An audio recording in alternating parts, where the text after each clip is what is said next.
Doctor B Sivaprakasam, நுகர்வோர் பாதுகாப்பு. இன்றைக்கு எபிசோட் நம்பர் 1. வெப்ப அலைக்கு உயிர் பலி, அரசுகளுக்கு எச்சரிக்கை மணி. நாடு முழுவதும் வீசும் கடுமையான வெப்ப அலை காரணமாக பல மாநிலங்களில் இதுவரை 61 பேர் உயிரிழந்துள்ளனர். அவர்களில் 7 பேர் உத்தரப்பிரதேச மாநிலத்தில் தேர்தல் பணியில் ஈடுபட்ட பாதுகாப்பு படை வீரர்கள்.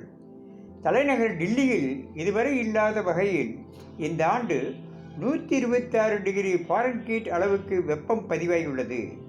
அதேபோல சென்னை உட்பட தமிழகத்தின் வட மாவட்டங்கள் பலவற்றிலும் கடந்த சில நாட்களாக 100 டிகிரி ஃபாரன்ஹீட்டை தாண்டி வெயில் வாட்டி வதைத்துள்ளது. நாட்டின் பல பகுதிகளில் இப்படி வெயில் சுட்டெரிப்பதால் கோடை விடுமுறை முடிந்து பள்ளிகள் திறப்பது தள்ளி வைக்கப்பட்டுள்ளது. தமிழகத்திலும் பள்ளிகள் திறப்பு ஜூன் 6 இருந்து 10ஆம் தேதிக்கு மாற்றப்பட்டுள்ளது. இது மட்டுமின்றி தலைநகர் டில்லி உள்ளிட்ட சில பகுதிகளில் தண்ணீர் பற்றாக்குறையும் தலைவிரித்தாடுகிறது. வெப்பநிலை அதிகரிப்பு காரணமாக தண்ணீரின் தேவை அதிகரித்துள்ளது. அதற்கேற்ற வகையில் சப்ளை இல்லை. இந்நிலையில் வழக்கு ஒன்றை விசாரித்த ராஜஸ்தான் உயர்நீதிமன்றமும் மக்களை வெப்பத்திலிருந்து பாதுகாக்க உரிய நடவடிக்கையை எடுக்க அதிகாரிகள் தவறிவிட்டனர். அதனால் பல உயிர் பலிகள் நிகழ்ந்துள்ளன. நாம் வசிக்க வேறு கிரகம் இல்லை. தற்போதே கடுமையான நடவடிக்கை எடுக்கவில்லை என்றால் எதிர்கால சந்ததியினர் செழித்து வளர்வதற்கு காணும் வாய்ப்பை இழந்து விடுவோம். கடுமையான வெப்ப அலை வீசும்போது தேசிய அவசர நிலையாக மத்திய அரசு அறிவிக்க வேண்டும் என்றும் தெரிவித்துள்ளது. அத்துடன் வெப்ப அலையால் உயிரிழந்தவர்களுக்கு ராஜஸ்தான் மாநில அரசு இழப்பீடு தர வேண்டும் என்றும் உத்தரவிட்டுள்ளது. இப்படி கடுமையான வெப்ப அலை வீசுவதற்கு காலநிலை மாற்றமே காரணம் என்று கூறப்படுகிறது. குறிப்பாக நகர்ப்புற இந்தியாவை காலநிலை மாற்றம் பாதித்துள்ளதால் அறிகுறியே இது.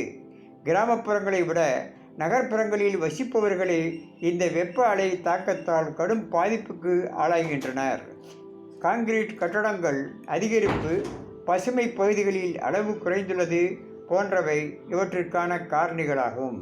புவி அறிவியல் அமைச்சகம் வெளியிட்டுள்ள தகவலில் 2009 முதல் 2022 வரையிலான காலகட்டத்தில் வெப்பலை தாக்கத்திற்கு 6751 பேர் பலியானதாக தெரிவிக்கப்பட்டுள்ளது.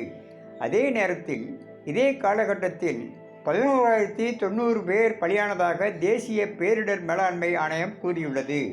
கடந்த 1998 முதல் 2017 வரையிலான காலகட்டத்தில் வெப்பலை தாக்கத்திற்கு 1,66,000 பேர் இறந்துள்ளதாக உலக சுகாதார நிறுவனம் அறிக்கை ஒன்றில் கூறப்பட்டுள்ளது. எனவே கடும் வெப்பத்திற்கு எதிராக தேவையான முன்னெச்சரிக்கை நடவடிக்கைகள் எடுப்பது அவசியம். இல்லையெனில் அது ஆரோக்கியமான மனிதனின் உயிர் வாழும் வரம்பில் தாக்கத்தை ஏற்படுத்தலாம் என கேம்பிரிட்ஜ் பல்கலைக்கழக ஆய்வு ஒன்றில் கூறப்பட்டுள்ளது. வெப்பலைகள் அமைதியான கொலையாளிகளாக மாறி வருகின்றன.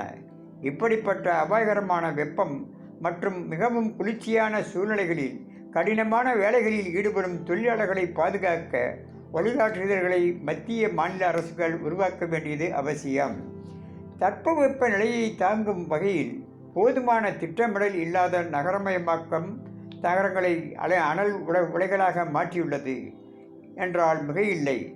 இந்த மோசமான நிலைமையை தணிக்க தேவையான விரிவான உத்திகளை செயல்படுத்தாவிட்டால் வரும் காலங்களில் இப்படிப்பட்ட வெப்பலைகளின் தீவிரம் மேலும் அதிகரிக்கும்.